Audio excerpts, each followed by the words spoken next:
السلام عليكم ورحمة الله وبركاته.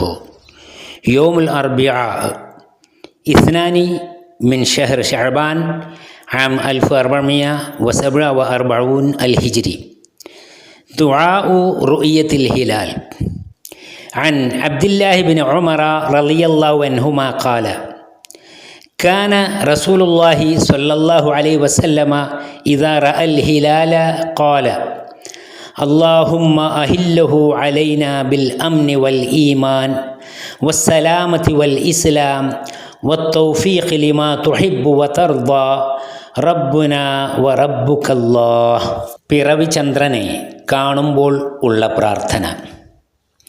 മഹാനായ സഹാബി അബ്ദുല്ലാഹിബിൻ ഉമർ റളിയല്ലാഹു അൻഹുമ പറഞ്ഞു, അള്ളാഹുവിൻ്റെ പ്രവാചകൻ സ്വല്ലല്ലാഹു അലൈഹി വസല്ലമ പിറവി ചന്ദ്രനെ കണ്ടാൽ ഇങ്ങനെ പ്രാർത്ഥിക്കുമായിരുന്നു: അള്ളാഹുവേ, ഈമാനും ഇസ്ലാമും ഉള്ള നിർഭയവും സുരക്ഷിതവുമായ നിനക്ക് തൃപ്തിയും സന്തോഷവുമുള്ള കാര്യങ്ങൾ ചെയ്യുന്ന അവസ്ഥയിൽ ഈ ചന്ദ്രനെ ഞങ്ങൾക്കു നീ ഉദിപ്പിച്ചു തരണമേ.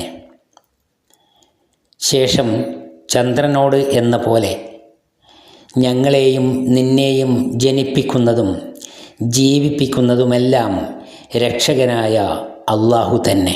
ഇമാം ഇബ്നു ഹിബ്ബാൻ, തിർമിദി, അഹ്മദ്, ദാരിമി എന്നിവർ ശേഖരിച്ചു.